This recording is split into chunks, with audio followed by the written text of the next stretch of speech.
nommé Jack Torrance se retrouve engagé pendant tout un hiver comme gardien d'un grand hôtel de luxe dans les montagnes isolées du Colorado, où il espère surmonter enfin sa panne d'inspiration. Il s'y installe avec sa femme Wendy et son fils Danny, doté d'un don de médium. Tandis que Jack n'avance pas dans son livre et que son fils est de plus en plus hanté par des visions terrifiantes, il découvre les terribles secrets de l'hôtel et bascule peu à peu dans une forme de folie meurtrière, le poussant alors à s'en prendre à sa propre famille. Vous l'avez donc deviné. On va parler de tuba. Évidemment. On va parler de Shining. Donc c'est un film, évidemment, vous l'avez, je suis sûre que vous l'avez deviné, en fait, vous mettez de la mauvaise volonté. Oui, un petit peu. Ouais, donc c'est un film... Je joue les crédits. J'ai juste lu là. Oui, parce que nous sommes filmés pour ce soir. Oui, donc le film de Stanley Kubrick, Shining, peut-être que vous ne l'aviez pas vu, et donc désolé pour le spoil, mais c'était un spoil dans les règles de l'art. Donc le film est sorti donc à une période où, en 1980, où on a l'impression que Stanley Kubrick a fait un peu le tour du cinéma. Il a déjà réalisé un petit peu déjà ses chefs-d'œuvre. C'est une resta. C'est un peu blasant, quoi. Il a déjà réalisé donc Les Sentiers de la Gloire, 2001, L'Odyssée de l'espace, Orange Mécanique. Et donc certains critiques pensent que le génie s'ennuie. Enfin bon, rien qu'en regardant Barry Lyndon, pas besoin d'être spécialiste du cinéma pour comprendre que sa vie c'est de la merde et qu'il échangerait bien son inspiration contre celle de Stephen King. Et donc ça tombe plutôt bien, figurez-vous, parce que les droits lui ont été accordés pour adapter le roman The Shining, ou pour nos amis québécois, L'Enfant Lumière. Ayant pourtant transmis moult clés d'adaptation, Stephen King a détesté le film. Et on vous en reparlera avec Mademoiselle Ophélie tout à l'heure. Oh oui. Ne serait-ce que parce que Kubrick lui a clairement signifié que son livre était juste un prétexte en fait pour créer autre chose qu'il n'en avait que faire de tous ces détails, notamment pour la voiture, parce qu'on a dans le livre on a une voiture rouge, une Volkswagen, et on insiste bien dessus, et non seulement Kubrick la remplace par une voiture jaune. Bon, pas très grave, mais plus tard dans le film, on voit une Volkswagen rouge, cette fois-ci, comme celle du roman, complètement écrasée sous un amas de voitures. Vous l'entendez, la petite musique du mépris ? Oh oui.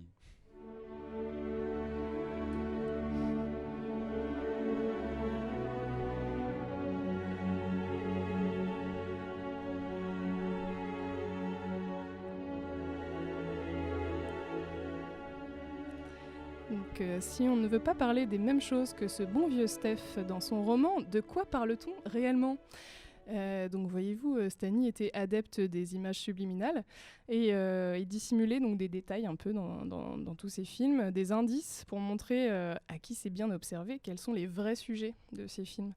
À force de voir le film Shining, on peut se détacher du coup de la trame narrative. Enfin, moi personnellement, je l'ai vu beaucoup. Et du coup, je me suis un peu libérée des contraintes de lecture directe de la narration directe. Donc, en préparant la chronique, je me suis aussi souvenue d'un documentaire qui s'appelle Room 237, réalisé par Rodney Asher en 2012. Et dedans, on donne la parole en fait à plusieurs personnes qui ont analysé, mais de façon très très précise et même un peu intense, le film. Donc selon eux, Kubrick aurait cherché à parler soit du génocide amérindien, soit de l'Holocauste, ou aurait même profité pour annoncer à sa femme qu'il n'était qu'un vendu en ayant accepté de tourner les fausses images de la mission Apollo 11 au service du gouvernement américain. Donc sans pousser l'analyse complotiste, on n'est pas allé jusque-là avec Ophélie, mais on s'est quand même rendu compte que beaucoup de choses diffèrent entre le film Shining et le livre d'origine, n'est-ce pas ? Oui, tout à fait. Déjà, Stanley Kubrick oublie plusieurs épisodes car dans le film, on arrive tout de suite en fait à l'arrivée de la famille à l'hôtel et ça nous prive de l'ensemble du background des personnages sur lesquels Stephen King insiste. Donc de 1, vous allez avoir Jack Torrance qui n'a pas l'air du tout alcoolique dans la version de Kubrick, alors que le King, il en avait fait le thème principal de son roman. C'est pour ça qu'il l'avait écrit d'ailleurs. Le personnage de Jack symbolise beaucoup ses failles, parce qu'il était aussi alcoolique, Stephen King. Et dans le livre, la faiblesse de Jack est exploitée par l'esprit malfaisant de l'hôtel pour le faire basculer. Alors si t'enlèves l'alcool à Jack, comme l'a fait Kubrick, t'as du mal à lui donner le crédit nécessaire pour basculer du côté obscur. Heureusement, y a Jack Nicholson qui a une tête voilà, un peu psychopathe. Donc ça fait très très bien l'affaire. Ensuite, vous avez un Jack écrivain, Certes, mais il n'est pas foutu de gratter une ligne, vous l'aurez remarqué, à part des pages entières de la phrase « All work and no play makes Jack a dull boy », ce qui veut dire de façon très improbable c'est par exemple, c'est « un tien vaut mieux que deux, tu l'auras ». Ce n'est pas du tout la bonne traduction. Et dans le livre, au contraire, il a plusieurs projets d'écriture. Il a un projet notamment de roman journalistique sur l'histoire mafieuse de l'Overlook Hotel, et c'est d'ailleurs par la découverte d'extraits de journaux dans la chaufferie que Jack se retrouve peu à peu obnubilé et sous emprise. Donc dans le livre, c'est complètement différent.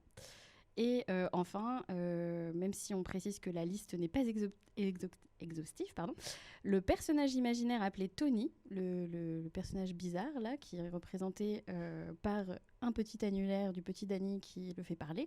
Donc c'est pas représenté du tout de la même façon, parce que quand il intervient, Tony, lui, il est directement à l'intérieur de l'esprit du petit Danny sous forme d'une silhouette sans visage, et dont on apprendra plus tard qu'en fait c'est Danny, mais adulte.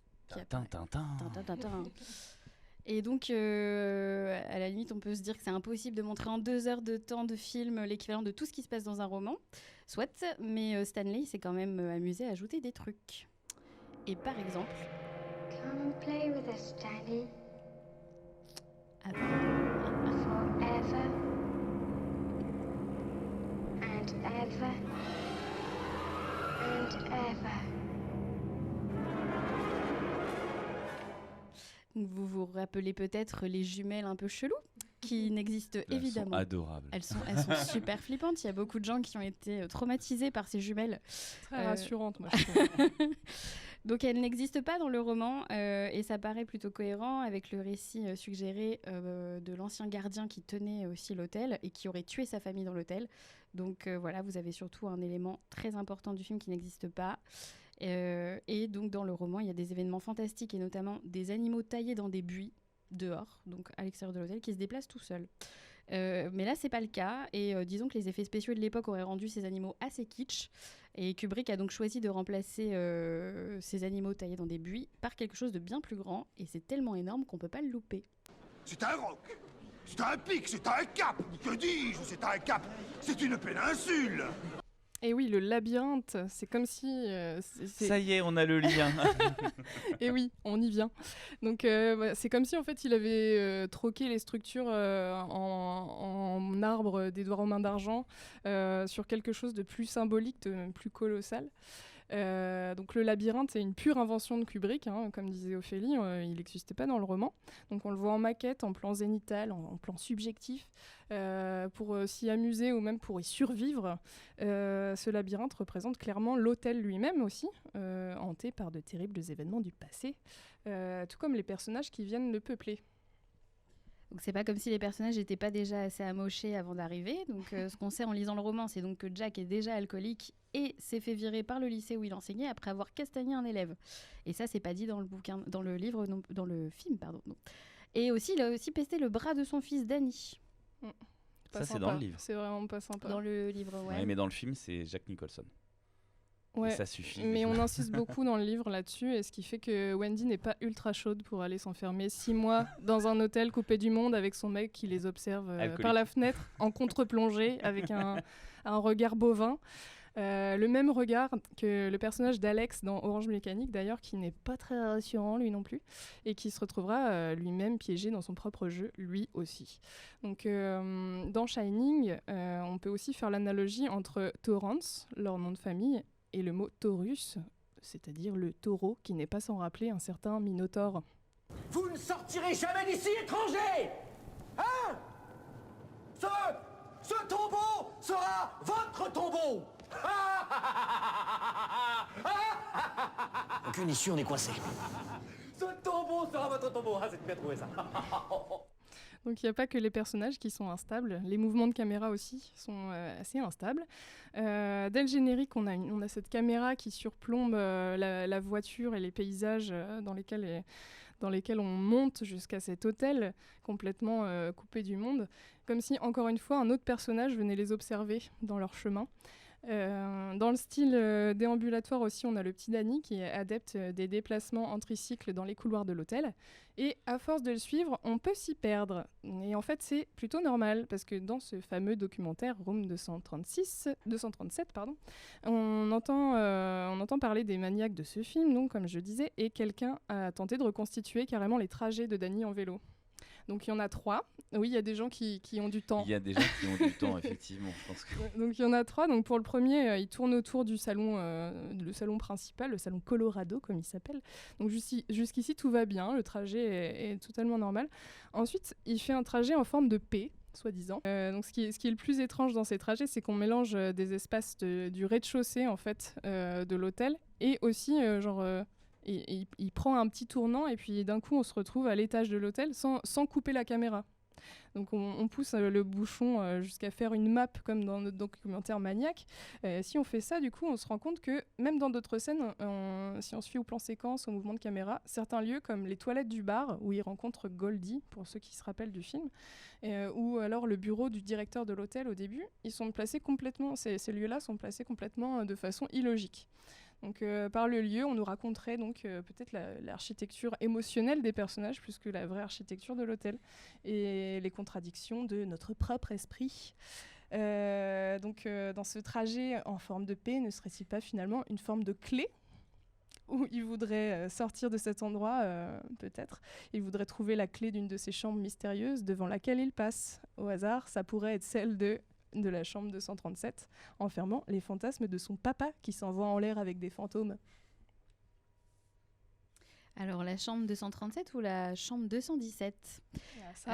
Figurez-vous que l'hôtel The Timberline Lodge, où a été tourné le film, ne voulait pas que ses clients soient flippés par la chambre 217. Et en revanche, comme ils n'avaient pas de chambre 237, ça leur posait aucun problème qu'elle devienne la chambre interdite du film. Mais depuis, les références à cette chambre sont restées liées au chiffre 237 et non 217, comme en témoigne le film Room 237. Et comble de l'ironie, les clients de l'hôtel Timberline, ils préféraient largement dormir dans la chambre 217, en hommage au livre, et espéraient y prendre un bain avec la Dame Verte. Oui, et du coup, c'est un peu le lieu de non-retour, cette chambre. Un espèce de vaisseau, si on veut toujours filer la métaphore d'Apollo 11. Et en fait, si on va encore plus loin, il y en a qui ont cherché jusqu'au bout et qui ont cherché les 237 000 km, c'est-à-dire la distance entre la Terre et la Lune. Non, les reptiliens se sont encore infiltrés dans cette chronique. Alors après, on va parler de ce labyrinthe qui donc a un rapport très fort avec la mort de Jack, le personnage qui nous fait super peur. Et dans le livre, Jack Torrance, de toute façon, il meurt de façon très ridicule, même la façon la plus ridicule qui soit. Donc par exemple, le gars, il coince son fils dans un couloir pour lui exploser la tête. Et puis bonne le petit... ambiance. Ouais, parce que à un moment Esprit de donné, t'en Noël. as marre de C'est tes ça. enfants. Esprit de Noël. Puis après, le petit Danny, il lui rappelle qu'il a oublié quelque chose sur le feu. C'est pas peu dire parce que tout possédé par l'hôtel qu'il était, le Jack, il a oublié ses devoirs de gardien et il a pas checké la pression de la chaudière. Bravo, c'est Wendy qui se tape tout encore. Ouais, dans le film, c'est Wendy qui se tape tout, effectivement. On se demande pourquoi Jack a été embauché. Et donc le voilà qui s'y précipite. Forcément, la chaudière explose et notre bon Jack, il se retrouve catapulté à l'autre bout du parc. Du coup, dans le film, notre possédé meurt tout aussi bêtement, gelé par le froid dans le labyrinthe. Et la dernière image du film ne rend pas vraiment honneur à sa beauté. Merci Jack Nicholson pour tout. Donc, on se rappellera ce visage hanté jusqu'au bout. Et glacé. Et glacé. Et dans un cas comme dans l'autre, de toute façon, on a un peu envie de se dire que la mort du personnage est plutôt foirée, en fait. Et rappelons aussi que de toute façon, Kubrick nous a servi un film d'horreur, dans lequel c'est plutôt une histoire d'isolement et d'emprisonnement. Et c'est les thèmes principaux, en fait, du film. Oui, donc il y a la source de la peur, en fait, c'est pas moins dans l'imaginaire et le regard du spectateur que dans vraiment ce qu'on nous montre concrètement à l'écran.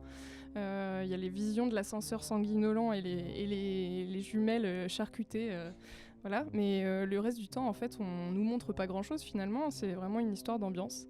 Donc une terreur presque indicible qui s'apparente à l'angoisse de la page blanche de l'écrivain, qu'on retranscrit aussi dans le film. Un vide ou un trop-plein intérieur qui est répété plan par plan et fantasme par fantasme. On a les motifs de la moquette jusqu'à celui du vrai labyrinthe végétal. On assiste à une vraie métaphore hallucinée de l'inconscient, décidément illisible. Donc, que ce soit dans Shining ou dans d'autres œuvres enfermant un labyrinthe, il semblerait qu'on essaie de nous diriger vers notre propre psyché, un effet miroir dans lequel on revient sur nos pas pour ne pas laisser de traces dans la neige. Et mon petit doigt me dit qu'on n'est pas encore sorti de l'auberge. Écartez-vous derrière, on sort. Ouais, c'est ça. Et en revenant, si vous pouviez me ramener un paquet... Ils sont fous, ces Égyptiens. On leur demande de s'écarter, puis eux, ils restent derrière. Oh là là là là.